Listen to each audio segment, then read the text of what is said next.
안녕하세요. 상업공간 인테리어 비교 견적 서비스 큐플레이스입니다. 이번 영상에서는 미용실 인테리어 할 때 꼭 알고 있어야 할 체크리스트 10가지에 대해서 알아보겠습니다. 미용실 창업을 준비 중이신 분이라면 영상을 끝까지 시청해주세요.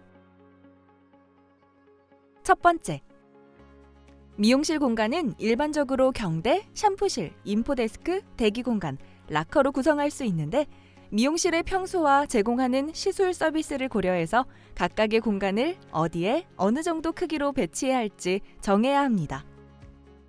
그리고 이 5가지 공간은 인테리어 업체가 공사하는 기본 공사 항목이고 간판, 냉난방기, 이동식 가구 등은 원장님이 직접 구매해야 하는 별도 공사 항목이니 인테리어 예산을 잡을 때 이 기본 공사 항목과 별도 공사 항목을 구분해서 잡아주셔야 합니다.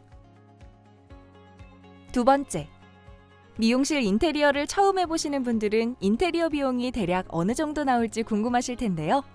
평수나 현장 상태, 사용하는 자재나 인테리어 업체의 인지도에 따라서 비용이 많이 달라질 수 있으니 이번 영상에서는 최소로 진행 가능한 비용에 대해서 알려드리겠습니다.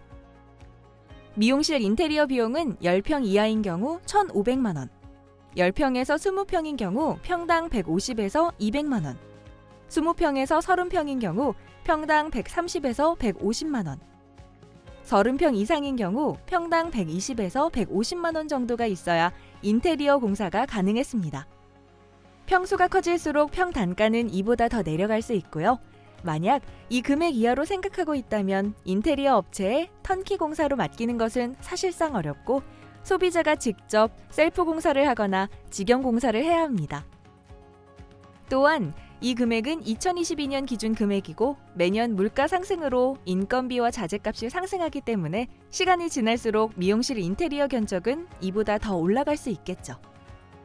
세 번째, 대부분의 미용실은 50평 이하의 중소형 평수인 경우가 많은데요. 좁은 공간에 경대, 샴푸대, 대기 테이블, 수납장, 락커와 같은 기구와 열기구, 디지털, 세팅기계, 스팀기구와 같은 기구를 설치해야 하다 보니 처음에 제대로 배치하지 못한다면 불편을 감수하고 사용할 수밖에 없겠죠? 고객들이 커트, 케어, 샴푸를 받기 위해서 자리 이동을 많이 한다는 점, 그리고 직원들이 고객의 머리 스타일에 따라서 사용하는 도구들이 다르다는 점에서 동선이 겹치거나 꼬이지 않도록 처음에 공간 배치를 할 때부터 신경을 많이 써야 합니다. 네 번째, 샴푸실은 메인 공간은 아니지만 어디에 만들지 가장 먼저 위치를 정해야 합니다. 샴푸실은 물을 많이 사용하는 공간이어서 급배수 시설이 위치한 곳에 만들어야 하는데 급배수관이 문 쪽에 있다면 자연스레 샴푸실도 문 쪽으로 만들어야 합니다. 따라서 샴푸실 위치를 우선 결정하고 이후에 경대, 인포데스크, 대기공간, 락커 위치를 정해주세요. 그리고 샴푸실은 집기가 잘 들어가는지 동선이 불편하지 않은지 확인해야 합니다. 샴푸실의 샴푸대, 온수기, 수납공간과 같은 집기가 들어가지 못하면 재공사를 해야 돼서 인테리어 업체와 분쟁이 생길 수 있습니다. 직원이 샴푸대 옆이나 뒤에서 편하게 작업을 할 수 있을 정도의 공간을 확보하고 키가 큰 고객님들도 다리를 쭉 뻗을 수 있을 정도의 공간을 꼭 확보해 주세요. 5번째, 경대는 고객들이 가장 오래 머물러 있는 공간이기 때문에 경대 개수를 억지로 늘리기보다는 거리나 간격에 여유를 두고 설치하는 것이 좋습니다. 경대와 경대 사이 거리는 700에서 800mm 정도가 일반적인데 넉넉하게 1000mm 이상 확보하면 더 좋고 부득이 매장이 좁은 곳이라 하더라도 최소 500에서 550mm는 확보해줘야 합니다. 그리고 경대와 의자 사이 거리는 1000mm가 좋은데 최소 800mm 정도는 확보해줘야 합니다. 6번째, 이처럼 미용실은 좁은 공간에 많은 것을 배치해야 하다 보니 인테리어를 할 때 개방감에 초점을 맞춰서 디자인을 하는 것이 중요합니다. 전체적인 컬러를 통일시켜주면 실내가 넓어 보이는 효과를 줄 수 있고요. 창문이 있는 곳이라면 폴딩 도어나 통유리로 시공해서 시야를 확장시켜줄 수도 있겠죠. 단순함이 포인트인 만큼 좁은 공간에 너무 많은 것을 담으려고 하다 보면 자칫 어지럽거나 촌스럽게 보일 수 있으니 주의해 주시고요. 그리고 화이트 컬러는 공간을 넓어 보이게 하고 쾌적한 분위기를 연출하기에 좋아서 많은 미용실들이 선택하는 색상이기도 합니다. 하지만 화이트 컬러만 사용하면 다소 차가워 보이거나 허전해 보일 수 있으니 조명이나 프레임, 가구를 같이 사용해서 따뜻한 계열의 색상으로 포인트를 주는 방법도 있습니다. 7번째, 미용실 천장은 매립과 노출 중에 어떤 것을 선택하면 좋을까요? 매립 천장으로 미용실 천장을 낮게 만들면 모던하면서도 미니멀한 분위기를 연출할 수 있습니다.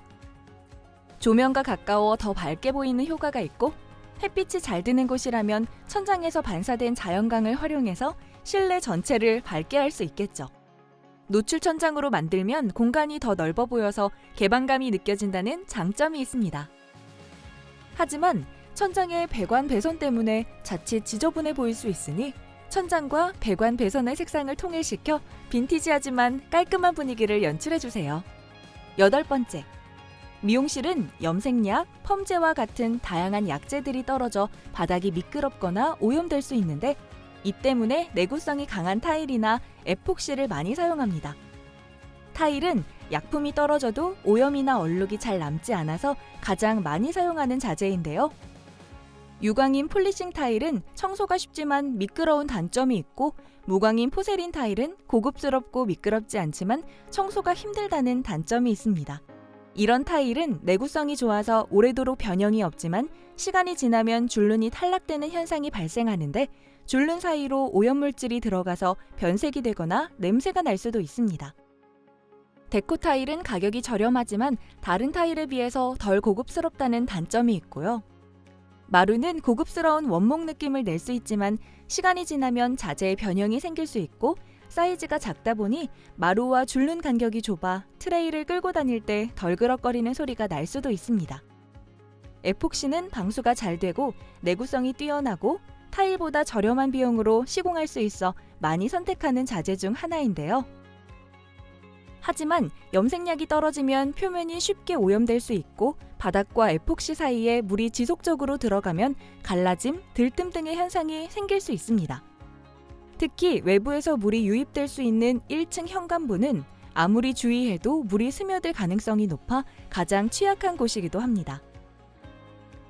9번째, 조명은 간접 조명을 많이 사용하는데 그 중에서 전구색과 주백색의 T5 제품을 사용하면 은은한 느낌을 연출하는 데 좋습니다. 경대 거울에 간접 조명을 설치하면 매장에 포인트를 줄 수 있을 뿐 아니라 손님 얼굴이 그늘져 보이지 않고 더욱 밝은 분위기에서 손님 얼굴을 바라볼 수 있습니다. 요즘은 레일 조명도 많이 사용하는데 모던하고 세련된 스타일이고 오랫동안 질리지 않는다는 장점이 있고요. 가격이 저렴하고 이동이 편리하면서 색상과 밝기까지 조절할 수 있어 같은 조명으로도 다양한 분위기를 연출할 수 있답니다. 10번째, 마지막으로 미용실에선 전기를 쓸 일이 많아서 전기 증설이 필요한 경우가 많습니다.